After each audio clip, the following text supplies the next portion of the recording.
पुत्र जन्म तो हो गया, महादेवी कहाँ जा रही है इस समय? भाई महाराज, बधाई हो भाई महाराज। ये देखिए मगध नरेश का संदेश। युवराज सिद्धार्थ के पुत्र राहुल शुभ शगुन लेकर आए। मगध नरेश ने हमारी भेजी हुई मंत्रणा की प्रार्थना स्वीकार कर ली है और मंत्रणा के लिए आमंत्रित भी किया है। और ये लिखा है कि वो इस बात से अति प्रसन्न है कि शाक्यों की ओर से मंत्रणा करने स्वयं युवराज सिद्धार्थ आ रहे हैं। बस अनुज, एक बार मगध से संधि हो जाने दो, फिर देखता हूँ कि प्रसन्नजीत कैसे हमारे और आंख उठाकर देखता है। शाक्यों के सारे विरोधी नामशेष रह जाएंगे। अनुज, शीघ्र से शीघ्र युवराज के मगध जाने का प्रबंध करो। अवश्य भाई महाराज। नहीं बांदुल, ये असंभव है। मगध नरेश ऐसा निर्णय नहीं ले सकते। संधि हमारे और हमारे शत्रु से मंत्रणा, नहीं, वो ऐसा नहीं कर सकते। तुम अवश्य कहीं तो क्यों बांदुल? क्षमा करें महाराज, पर उन्होंने स्वयं युवराज सिद्धार्थ को मंत्रणा के लिए आमंत्रित किया। युवराज सिद्धार्थ को? जी महाराज, और उनकी मित्रता तो आपने सिद्धार्थ के विवाह में देखी ली है। और वैसे भी महाराज बिंबिसार हमारी तुलना में शाक्यों से अधिक प्रभावित है। अर्थात हमें इस मंत्रणा को रोकना होगा बांदुल। जी महाराज। तुम आज ही मगध के लिए प्रस्थान करो। लोगों में ये समाचार फैलाओ कि तुम हमारी बहन भैदाई के लिए कुछ भेंट लेकर मगध जा रहे हो। और लौटते समय मगध और कपिलवस्तु के मार्ग में पड़ाव डालोगे और सिद्धार्थ के मगध पहुंचने से पहले तुम उसे मृत्यु के घाट उतार दोगे। हम कहेंगे कि मगध वासियों ने अपराध किया है। अपराध मगध में होगा और मित्र शत्रु हो जाएंगे। हम यहाँ से कपिलवस्तु पर आक्रमण करेंगे, दूसरी ओर से तुम दोनों तरफ से कपिलवस्तु को घेर लेंगे, उध्वस्त कर देंगे। हाँ, बस ध्यान रहे सिद्धार्थ जीवित ना रहे। जी महाराज।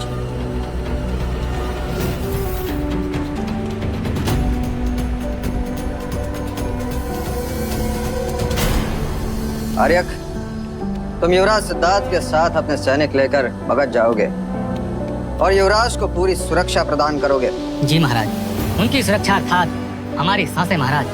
हमारे गुप्तचर पूरे मार्ग पर आंखें बिछाए बैठे, जरा भी संदेह होने पर वो हमें सूचना देंगे।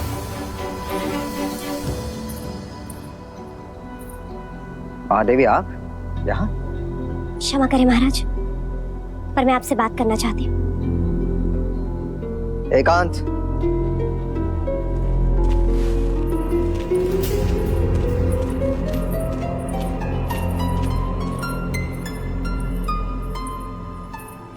ये क्या अनर्थ कर रहे हैं देव?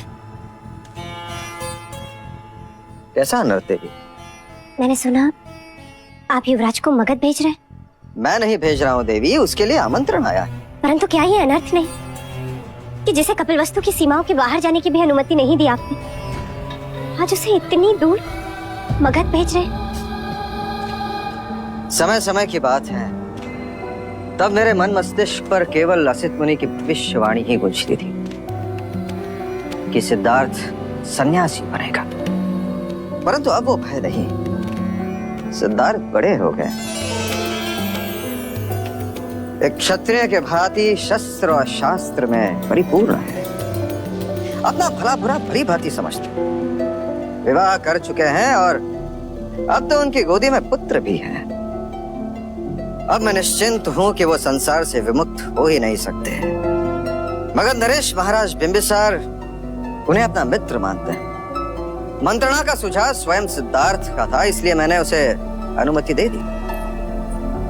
और देव, चिंताओं को त्यागो महादेवी, और आज से ही तैयारियां प्रारंभ कर दो। मगध से लौटते ही मैं युवराज का राज्याभिषेक कर दूंगा और मुक्त हो जाऊंगा। मेरी बात को समझिए देव, यदि आप सिद्धार्थ का राज्याभिषेक करना चाहते हैं तो उसे मगध ना भेजें। मार्ग विकट है, राह में कुछ भी हो सकता है। कुछ नहीं होगा उसे, हमारा क्षत्रिय सैकड़ों पर भारी है, किंतु ग्रहमान उससे भी अधिक भारी है। 40 दिन। युवराज के पुत्र को कुछ नहीं होगा महादेव। अपने मन और आंखों से कहो कि भय को निकाल बाहर करो, और इसी स्वप्न ने आज तक देखा। युवराज सिद्धार्थ को चक्रवर्ती सम्राट बनाने का स्वप्न। कैसे कहूँ महाराज कि पिता से वियोग के ग्रहमान लेकर संतान पैदा हुई है। भय मुझे सिद्धार्थ के लिए है।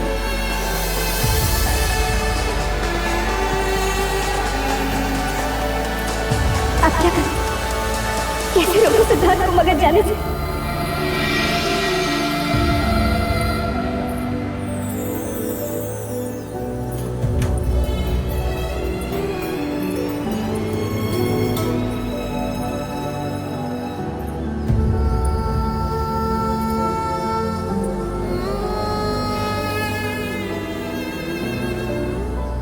क्या बात है माँ, आप इतनी परेशान क्यों हैं? यशु, क्या तुम्हें सिद्धार्थ के मगध जाने की सूचना मिली? हाँ, कुछ देर पहले लौशिका ने बताया। महाराज बिंबिसार ने उन्हें आमंत्रित किया है। तुम्हें सिद्धार्थ को मगध जाने से रोकना होगा। पर क्यों माँ?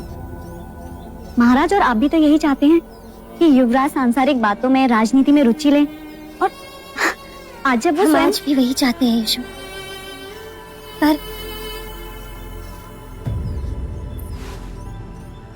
पर कारण कुछ और ही है। और क्या कारण है माँ? कारण वो है जो मैं आज तक तुमसे छुपाती रही। कारण वही है जिस कारण तुम्हारा प्रथम गर्भ होने पर भी मैंने गोद भराई की विधि नहीं होने दी। कारण वो है कि आज तक तुम राहु जाप करती रही और अब मैं स्वयं राहु की पूजा विधि कर रही हूँ।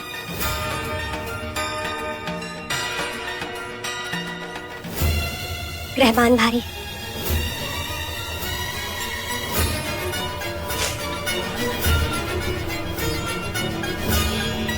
राहुल के भाग्य में पिता का सुख नहीं।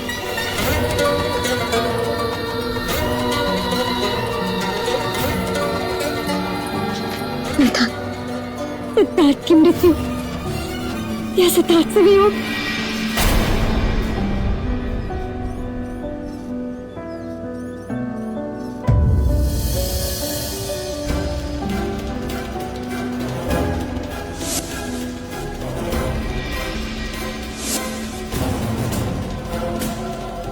क्या महाराज इस बात से ज्ञात नहीं? मैं ये बात किसी को नहीं बता सकती।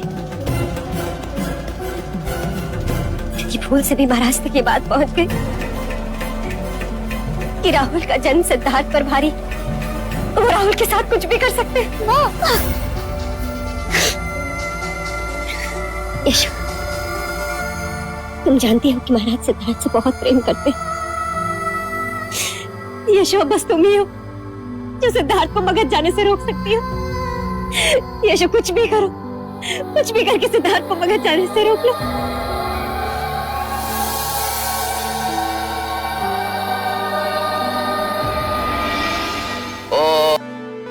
Los arreglos para que vayas a ti. Hiciera una veneración para que estuvieras protegido.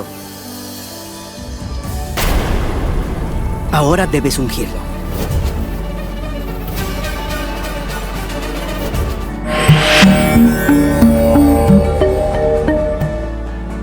Om Rahway नमः। ओम राहवे नमः। ओम राहवे नमः। ओम राहवे नमः। आप कुछ भी कर लीजिए कुलगुरु, युवराज सिद्धार्थ इन बलि प्रथाओं को नहीं मानते। वो कभी इसकी अनुमति नहीं देंगे। चिंतित न हो मत, पर्याय उपाय हैं। मैं केवल यज्ञ स्थल पर युवराज सिद्धार्थ की उपस्थिति चाहता हूँ और इस शस्त्र पर उनका स्पर्श। पर मैं एक बार प्रयत्न अवश्य करूंगा कि युवराज स्वयं बलि चढ़ाएं। तब तक मैं ना कहूं, बलि को युवराज के सामने ना लाया जाए। जो आज्ञा। आपने अब तक बताया नहीं काफेश्री, पर यह रास्ता तो अभ्यामा के मंदिर की ओर जा रहा है। हम वहीं जा रहे हैं युवराज। क्यों? आपके हाथों हर मंगल कार्य निर्विघ्न संपन्न हो। महादेवी ने आपके प्राणों की सुरक्षा के लिए स्वयं कुलगुरु वाचस्पति द्वारा एक यज्ञ का आयोजन किया था। आज उसी यज्ञ की पूर्णाहुति आपके हाथों होनी है। ओम रावे नमः। ओम रावे नमः। प्रणाम कुलगुरु। आयुष्मान। ये पूजा पाठ, ये जप किस लिए? आपने एक प्रश्न पूछा, अब मैं आपसे एक प्रश्न पूछूं। जी। आप अपनी माता महादेवी प्रजापति से कितना स्नेह करते हैं? अपने प्राणों से भी अधिक। यूं समझ लीजिए कि यह यज्ञ उनकी खुशी के लिए है। आप मन में बिना किसी संदेह के यह विधि संपन्न कीजिए।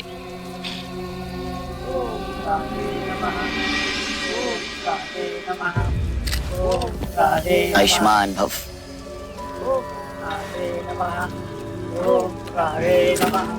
विजयी भव। युवराज, अब इस आहुति को यज्ञ में डालिए। ओम रावे नमः। ओम रावे नमः। ओम रावे नमः। ओम रावे नमः। ओम रावे नमः।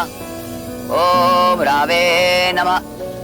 युवराज, ओम रावे नमः। इसे स्पर्श कीजिए।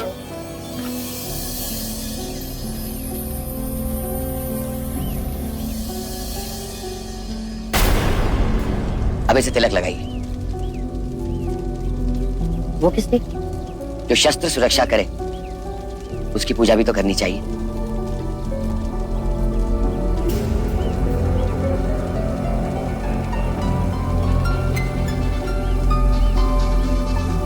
अब आप इसे लीजिए, हवन कुंड के 5 फेरे लीजिए और बाहर आइए।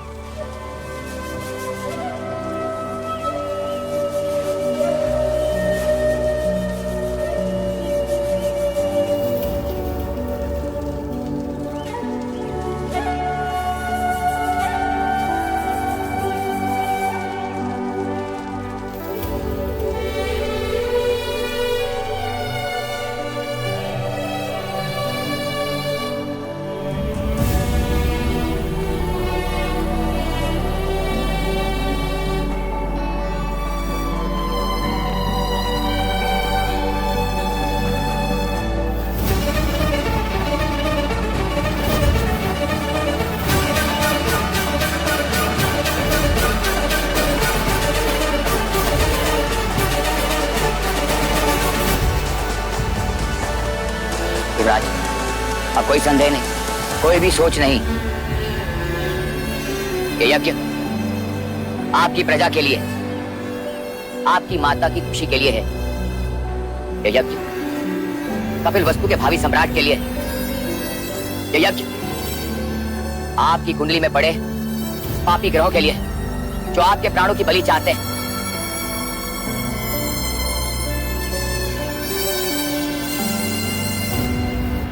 अब मेरे साथ बोलिए, अपने प्राणों की रक्षा हेतु। अपने प्राणों की रक्षा हेतु ये यज्ञ, ये यज्ञ, ये आहुति, ये आहुति, ये बलि स्वीकार करें। ये बलि ही स्वीकार करें। अब एक ही प्रहार से बलि का धड़ अलग करें। बोलिए, अभय माता की जय, अभय माता की जय, अभय माता की जय।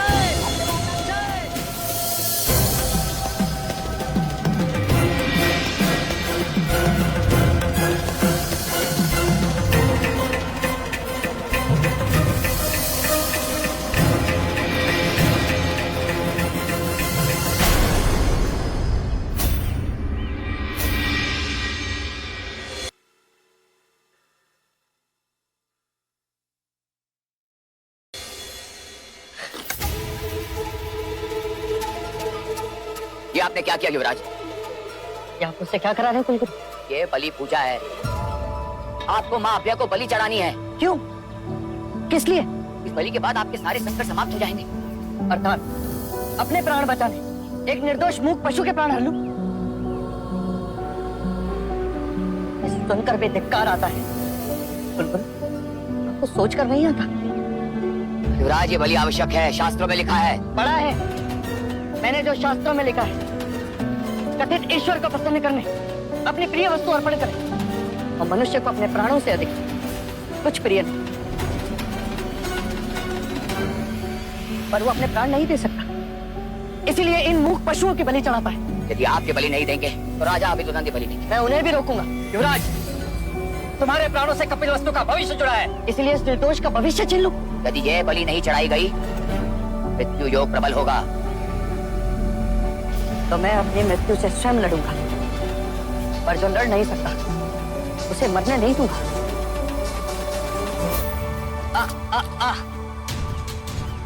एक प्रश्न आपने किया था, अब एक प्रश्न मैं आपसे करता हूं।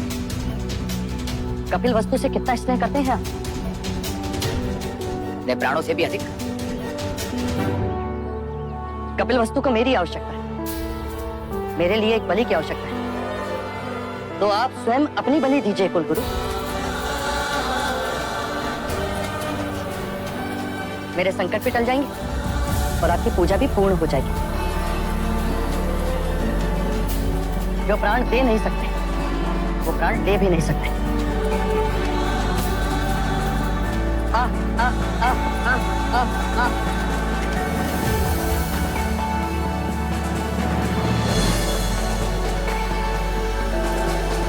दीदी, ये फूल खास राहुल के लिए है। इन्हें मैं यहाँ पे इस खिड़की के पास रख देती हूँ। इससे पूरे कमरे में इनकी सुगंध फैलती रहे।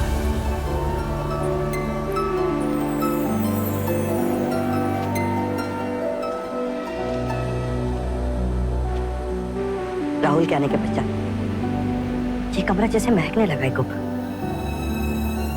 इसे भी मेरी तरह फूलों की महक बहुत पसंद है। रोशिका खास राहुल के लिए वाटिका से चुनकर फूल लाती है।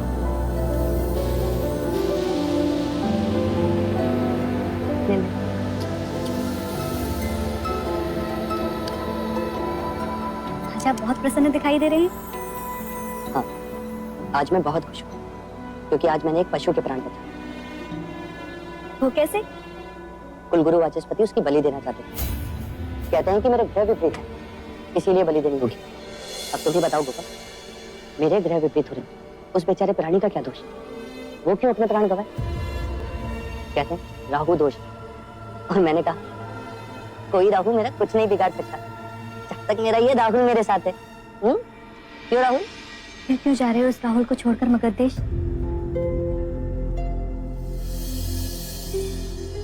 तुमने कैसे जाना? तुम तो इस कक्ष के बाहर निकलती नहीं। और मेरी दृष्टि हमेशा आप पर रहती है।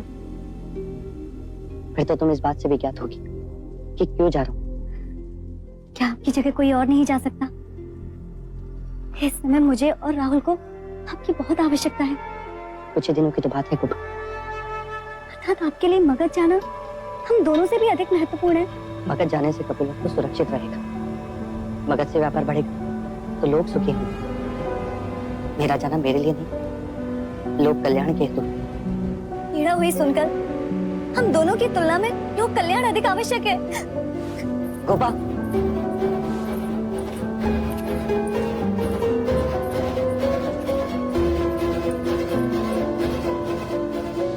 गोपा, मैं चाहता हूं तुम मेरी शक्ति बन, मेरा बंधन नहीं।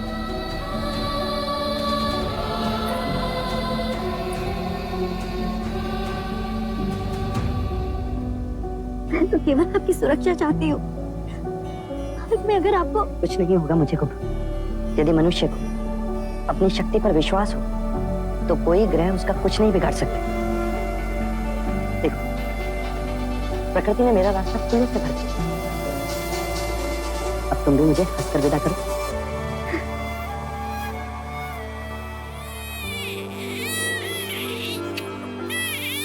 अब इसे भी मनाना होगा।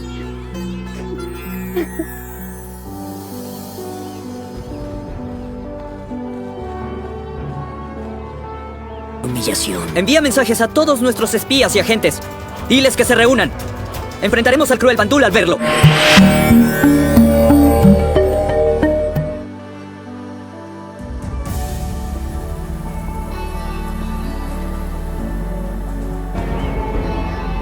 यशस्वी भव। तुम्हारी मगध यात्रा सफल हो पुत्र। सफलता मिलेगी या नहीं ये मैं नहीं जानता पिताजी, परंतु इतना अवश्य कह सकता हूँ कि मेरे प्रयत्नों में कोई कमी नहीं होगी।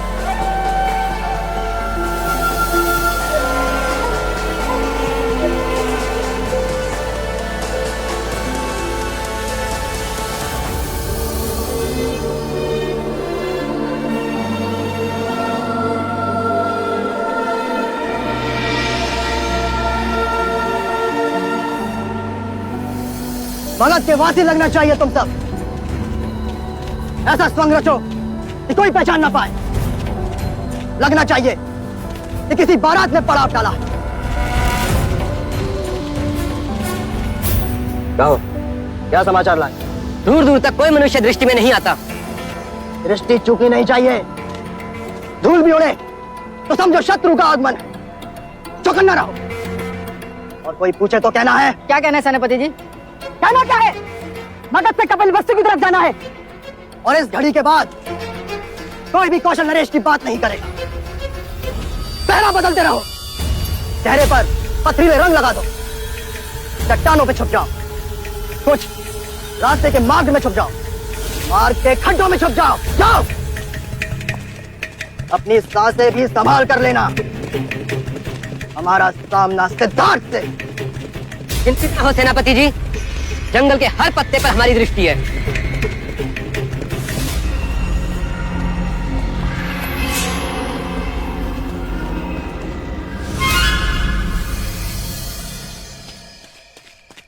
युवराज की जय हो।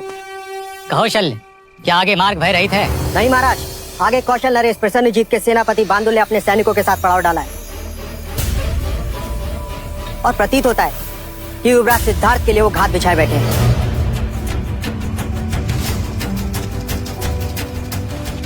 पर वो यहाँ क्या कर रहे हैं? आप तो जानते ही हैं, महाराज बिंबिसार की महारानी कौशल नरेश प्रसन्नजीत की बहन है। उन्हीं के नाम कुछ भेंट लेकर आए थे, अब लौट रहे हैं। अर्थात भेंट तो एक बहाना था इस रास्ते पर पहुंचने का और हमारा रास्ता रोकने का। शल्य, हमारे सारे शाक्य गुप्तचरों को संदेशा भेज दो कि वो एकत्रित हो जाएं। हमें बांदोल का सामना करना होगा। नहीं आर्यक, मैं युद्ध नहीं चाहता। आप चिंतित न हो युवराज, विजय हमारी ही होगी। मैं जानता हूँ, मुझे तुम पर और हमारे सैनिकों के शौर्य पर कोई संदेह नहीं, पर केवल अपने एक प्राण के लिए मैं इतने प्राण दांव पर नहीं लगा सकता। पर मगध पहुंचने का और कोई दूसरा मार्ग नहीं है युवराज। है आर्यक, पूर्व की चट्टानों को पार कर हम मगध पहुंच सकते हैं और यही वो रास्ता है जो मुझे मगध को दिखाना है। किंतु वहाँ घोड़े नहीं जा सकते, वो चट्टानों का मार्ग है। बीच में दलदल भरी नदियां हैं, हमें चट्टाने चढ़ के जाना होगा। हमें हर पल खाई का खतरा बना रहेगा। हमें नहीं, केवल मुझे। आप सब यहीं रहेंगे ताकि बांदुल को यही लगे कि मैं यहीं हूँ। आपकी सुरक्षा महाराज का आदेश है। आर्यक, कल प्रातःकाल मैं और चन्ना मगध जाएंगे और ये मेरा आदेश है।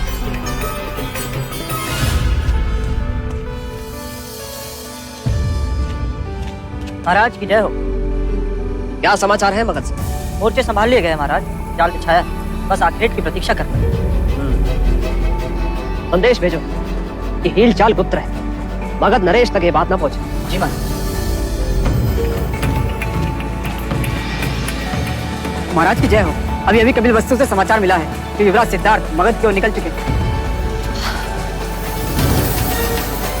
इस बार अश्वमेध के पराजय को मिटाना है और शाक्यों के परचम को उखाड़ फेंकना है। अगर हमारे सेनापति बांदुल विफल रहे और मगध नरेश को यह समाचार मिला तो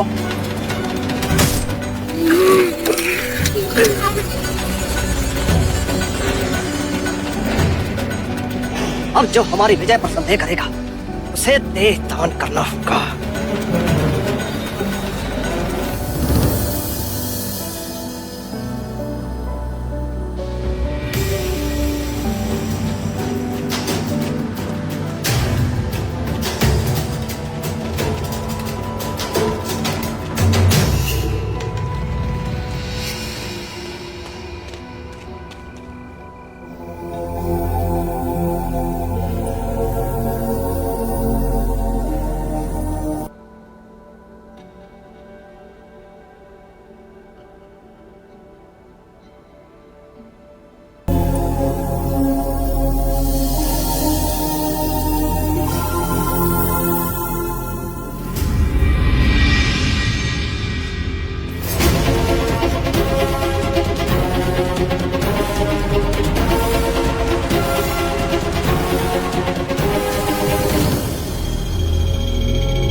ठहरो, तुम भीतर नहीं जा सकते। हमें महाराज बिंबिसार ने आमंत्रित किया। इस समय वो रंग भवन में, और किसी को वहां जाने की अनुमति नहीं। पर उन्होंने हमें स्वयं आमंत्रित किया है मित्र। तुम्हारा परिचय? आप शाक्य देश के कपिल वस्तु से आए युवराज सिद्धार्थ गौतम आपके महाराज बिंबिसार के मित्र हैं, और मैं इनका सेवक।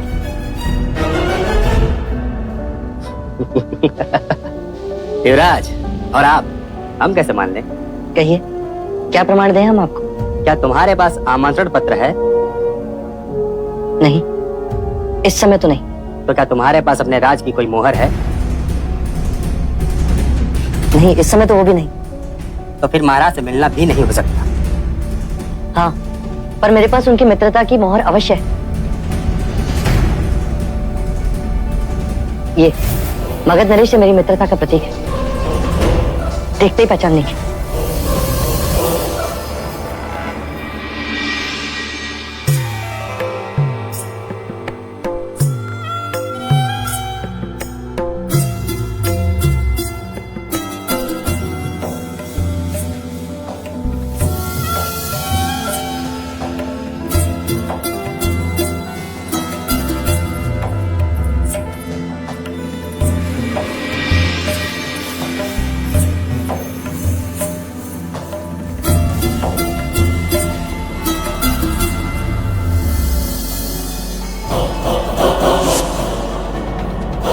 ये किस लिए? ये हमारी अति प्रिय अंगूठी है, इसे आप अपने पास रखिए, हमारी मित्रता का चिन्ह।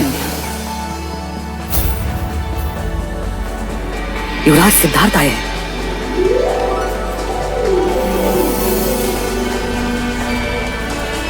मगध राज्य में तुम्हारा स्वागत है मित्र। क्षमा करना, मेरे द्वारपाल ने आपको पहचाना नहीं। इसमें इनका कोई दोष नहीं। हमारी दशा ही ऐसी कि दर्पण भी पहचानने से मुख मोड़े। महाराज शुद्धोदन और कपिल वस्तु दोनों कुशल तो है? जी महाराज। युवराज, ये आपके वस्त्र को क्या हो? वो हम पूरब के मार्ग से आए, इसीलिए। पूरब के मार्ग से? क्या आप उन पहाड़ों से उतर कर आए हो? जी महाराज, ये विषय भी हमारी मंत्रणा का एक विषय है कि मैं पूर्व के मार्ग से आया क्यों। मंत्रणा विस्तार से होगी, प्रथम भीतर चलिए, पहाड़ों की थकान दूर कीजिए। मंत्री से कहो अतिथि कक्ष की व्यवस्था की जाए, और जब तक युवराज सिद्धार्थ यहाँ है हम किसी अन्य से नहीं मिलेंगे। आइए। कुछ अतिथि महल के होते हैं और कुछ हृदय के। तो बांदुल आपका रास्ता रोके खड़ा था, इसी कारण आपने पूरब का मार्ग अपनाया।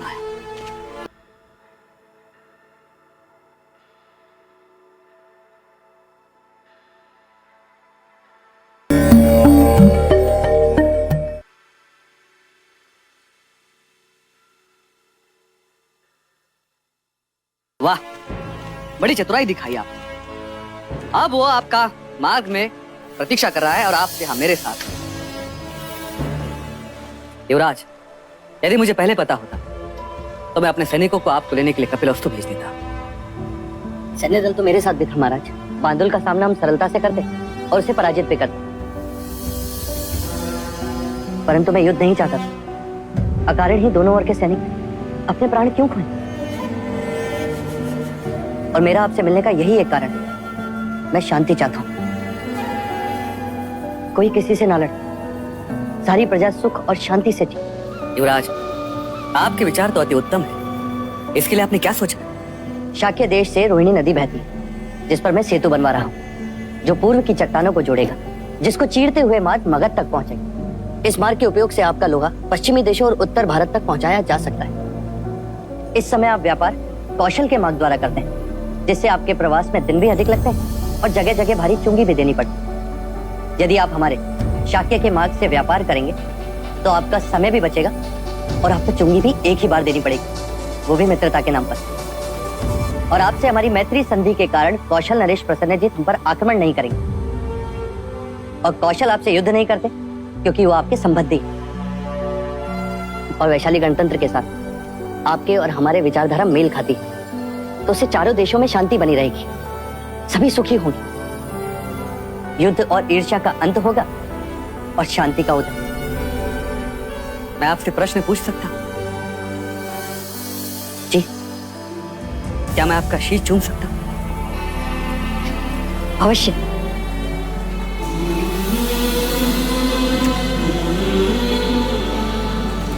आपके विचार सम्माननीय हैं। आप सच कहते हो, युद्ध से कुछ प्राप्त नहीं होता। मैं मगध नरेश बिंबिसार आज से आपके साथ वचनबद्ध हो सकता हूं। जब भी मार्ग तैयार होगा, मगध के सारे व्यापार उसी रास्ते से होंगे।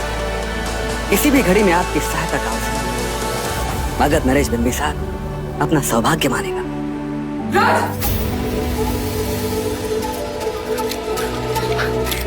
मगध नरेश और युवराज की जय हो। क्या हुआ आर्यक? युवराज, कौशल नरेश प्रसन्नजीत ने कपिल वस्तु पर आक्रमण कर दिया है।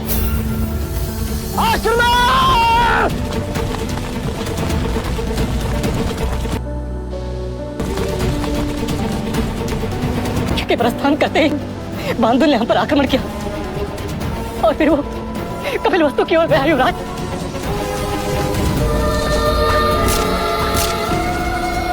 अर्थात आक्रमण दो ओर से हुआ है। एक ओर से प्रसन्नजीत, दूसरी ओर से बांदुल।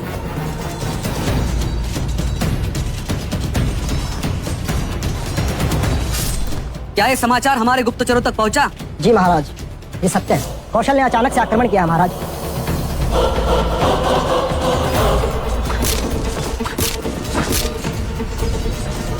युवराज, आप चिंता न करें। सेनापति अंगद से कहो कि सेना को तैयार करें। कूच आज ही होगी। मंत्री चरण को कहो कि हमारे तरफ से प्रसन्नजीत को संदेश भेजा जाए कि इस अनर्थ को रोक दे और इसी समय युद्ध विराम की घोषणा करें, अन्यथा मगध के साथ मित्रता भूल जाए। जी महाराज। मुझे आज्ञा दे महाराज, मेरा कपिल वस्तु पहुंचना अत्यंत आवश्यक है।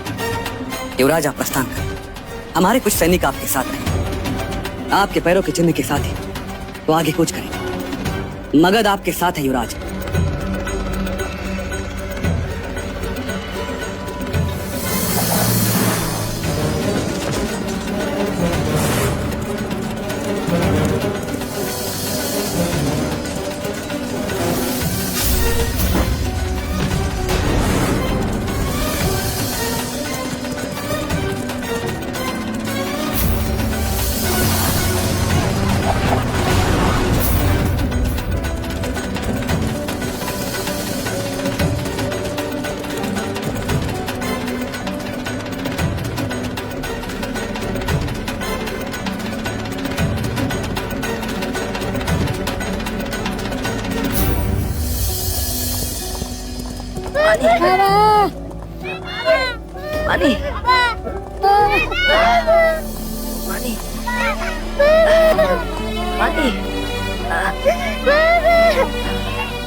युवराज आ गया। जो भी घायल मिले तुरंत उपचार के लिए लेके जाओ।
सत्य कथा पुरुषार्थ कथा सुनो।